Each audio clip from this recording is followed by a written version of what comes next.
नमस्कार साथियों। लोकसभा चुनाव का बिगुल बज चुका है। भले ही लोकसभा चुनाव की घोषणा ना हुई हो, लेकिन सारे दल जो है चुनावी समर में उतर चुके हैं। उस सीटों के जो बंटवारे को लेकर, चाहे एनडीए हो या इंडिया गठबंधन हो, देखो फाइनल स्टेज चल रही है। अधिकतर सीटों के बंटवारे हो चुके हैं और भारतीय जनता पार्टी ने भी दूसरी लिस्ट जारी कर दी है। नितिन गडकरी जो मोदी सरकार के सबसे बढ़िया मंत्री माने जाते हैं, पहली लिस्ट में उनका नाम जारी नहीं किया गया, तो तमाम जो है एक सवालिया निशान जो है पैदा हो रहे थे कि अब नितिन गडकरी को प्रधानमंत्री नरेंद्र मोदी क्या टिकट नहीं देंगे, क्योंकि ये माना जाता है कि नितिन गडकरी और प्रधानमंत्री नरेंद्र मोदी में बनती नहीं है। लेकिन दूसरी लिस्ट में नितिन गडकरी को नागपुर से टिकट दे दिया गया है और कल जो हरियाणा के मुख्यमंत्री रहे हैं मनोहर लाल खट्टर, उन्होंने इस्तीफा दिया। तो ये माना जा रहा था कि भाई मनोहर लाल खट्टर जो है वो लोकसभा चुनाव लड़ेंगे और उन्हें भी टिकट दे दिया गया है। लेकिन मैं बात कर रहा हूं देश के सबसे बड़े प्रदेश उत्तर प्रदेश की। ये माना जाता है कि भाई केंद्र की सत्ता का जो रास्ता है वह उत्तर प्रदेश से होकर जाता है। 80 सीटें हैं उत्तर प्रदेश में और भारतीय जनता पार्टी ने ये रणनीति बनाई है कि 80 में से 80 सीटें जो हैं इस बार जीत ली जाए। और इंडिया गठबंधन जिस तरह से समाजवादी पार्टी और कांग्रेस के बीच में सीटों को लेकर जो बंटवारा हुआ है, जिस तरह से 63 सीटों पर समाजवादी पार्टी लड़ रही है और 17 सीटों पर कांग्रेस लड़ रही है। हालांकि पहले आरएलडी का भी गठबंधन था, लेकिन आरएलडी जो है जयंत चौधरी वह एनडीए में जा चुके हैं। भारतीय जनता पार्टी जो है इस समय उसका टारगेट है कि भाई 370 सीटें जो है भारतीय जनता पार्टी की रहे और एनडीए 400 के पार जाए। उत्तर प्रदेश में फोकस करने का बड़ा कारण ये है, योगी आदित्यनाथ का जो शासनकाल है, योगी आदित्यनाथ की जो सरकार है, उसका उदाहरण भारतीय जनता पार्टी दूसरे राज्यों में भी देती है। और योगी आदित्यनाथ के शासनकाल को, योगी आदित्यनाथ की सरकार को, उनके काम को सराहा जाता है और देश का पहला ऐसा राज्य है जहाँ की कानून व्यवस्था बिगड़ी हुई थी, जहाँ पर अपराध थे। लेकिन अब ये माना जा रहा है भाई कानून व्यवस्था ठीक है। और सबसे बड़ा मैसेज ये दिया जा रहा है कि उत्तर प्रदेश में देर सवेर जो है आदमी नहीं चल पाता था, लेकिन आज की तारीख में रात बिरात देर सवेर किसी समय भी जो है आदमी कहीं से कहीं पर भी जा सकता है। एक विश्वास जगाया लोगों में उस सरकार के प्रति। और अभी हाल में किसानों का जैसे आंदोलन चल रहा है, कल महापंचायत है दिल्ली के रामलीला मैदान में, एमएसपी गारंटी कानून को लेकर जो है ये आंदोलन चल रहा है। और किसानों का ये कहना, भाई पिछली जो उनका आंदोलन हुआ था उसमें जो सरकार ने नई कृषि कानून वापस लिए थे, सारी मांगे मान ली थी। जो किसानों पर मुकदमे दर्ज है, मुआवजा, तमाम मांगे जो है, और किसान कर्जा माफी जो है वो भी इसमें मांग जोड़ दी गई है। केंद्र सरकार पर भले ही आरोप लगा रहे हो किसान, लेकिन उत्तर प्रदेश में राकेश टिकैत जो भारतीय किसान यूनियन के नेता हैं, उन्होंने लगातार मुद्दे को उठाया कि भाई सरकार ने किसानों के 12 के जो है बिल माफ करने की बात की थी। उत्तर प्रदेश के किसानों के 12 के बिल माफ कर दिए हैं योगी सरकार ने। एक किसानों को लुभाने का बड़ा प्रयास किया गया है। ये काम तो सरकार के हैं। उधर मंदिर, राम मंदिर जो है उसका फायदा जो निश्चित रूप से उत्तर प्रदेश में देखने को मिलेगा, क्योंकि अयोध्या में जो है वो दुनिया का सबसे भव्य मंदिर जो है राम मंदिर बनाया जा रहा है। और ये राजनीतिक मुद्दा रहा है भारतीय जनता पार्टी का। और भारतीय जनता पार्टी के शासनकाल में राम मंदिर बनाया। उत्तर प्रदेश में योगी आदित्यनाथ की सरकार है और केंद्र में मोदी सरकार है, मतलब भारतीय जनता पार्टी की सरकार कह सकते हैं, एनडीए सरकार है। तो इन सबके अलावा भारतीय जनता पार्टी ने उत्तर प्रदेश में समाजवादी पार्टी और कांग्रेस को घेरने के लिए एक बड़ी रणनीति ये बनाई है कि 4 बार जो मुख्यमंत्री रही है मायावती, बहुजन समाज पार्टी की मुखिया उत्तर प्रदेश की, बड़े बोल्ड शासक मानी जाती रही है। और इतनी बोल्ड शासक मानी जाती रही है कि पश्चिमी उत्तर प्रदेश के बाहुबली डीपी यादव को पार्टी से निकालने में 2 सेकंड मायावती को लगे थे। उमाकांत यादव उनके सांसद थे, आरोप लगे, 2 मिनट उन्हें जो है उनकी गिरफ्तारी कराने में लगे। राजा भैया प्रकरण आपको याद ही होगा कि पोटा जब लगा था तो मायावती ने जो है राजा भैया को भी जो है सोचने के लिए मजबूर कर दिया था, मतलब बोल्ड शासक रही है। उस मायावती को मोदी सरकार ने जो है वो भिग्गी बिल्ली बना दिया है। वो मायावती जो है दबाव में आकर सरकार के वो इंडिया गठबंधन के जो प्रत्याशी मुस्लिम बहुल सीट पर लड़ेंगे, वहां पर मुस्लिमों को प्रत्याशी मायावती बना रही है। अभी आपके जो है अमरोहा में जो है वो मुजाहिद हुसैन है, उन्हें प्रत्याशी बनाया गया। मुरादाबाद में इरफान सैफी को प्रत्याशी बनाया गया है। पीलीभीत में अकील अहमद को प्रत्याशी बनाया गया है।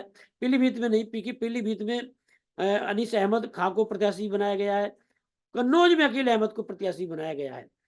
तो और बहुजन समाज पार्टी का ये कहना है कि ये रणनीति बनाई जा रही, जो अंदर की खबरें हैं कि समाजवादी पार्टी और कांग्रेस की फाइनल लिस्ट जारी होने के बाद में बहुजन समाज पार्टी 80 की 80 सीटों पर अपने प्रत्याशी उतारेगी।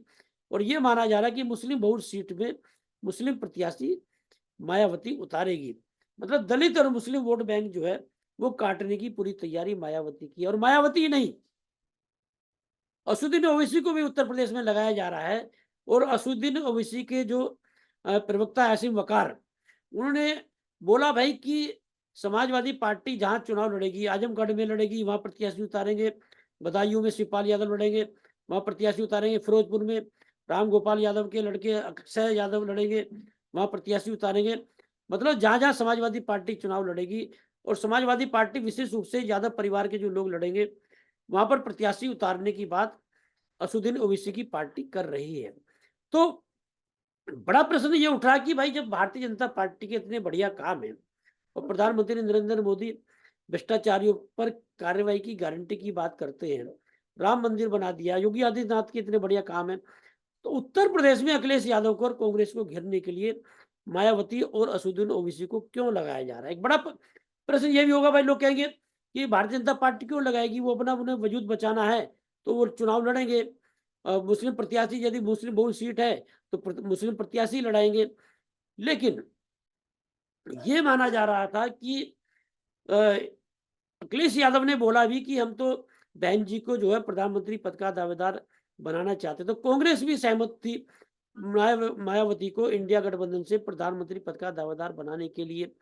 तो आखिर मायावती अकेले चुनाव क्यों लड़ रही है? ये माना जा रहा है कि भारतीय जनता पार्टी ने मायावती को मजबूर कर दिया है अलग चुनाव लड़ने के लिए, क्योंकि तमाम आरोप मायावती पर है। और ये माना जा रहा है कि दोनों हाथों से जो उत्तर प्रदेश में संपत्ति लूटी है मायावती ने, उनके जो भाई है आनंद, उन्होंने जो एक संपत्ति अर्जी की है अ, उत्तर प्रदेश में, विशेष रूप से नोएडा में, उन्होंने अपने भतीजे को उत्तराधिकारी जो बना रही है मायावती, इन सब के पीछे जो है वो सेफ गेम खेलना चाहती है और किसी तरह से इस मामले को टालना चाहती है, भले ही इस्तेमाल हो जाए मायावती। मायावती जैसी नेता, बोल्ड नेता, जो भारतीय जनता पार्टी से कभी दबी नहीं, और जब भी गठबंधन हुआ उत्तर प्रदेश में, अपना शासन उन्होंने कार्यकाल पूरा किया और जो भारतीय जनता पार्टी का नंबर आया तो मायावती ने दरकिनार कर दिया।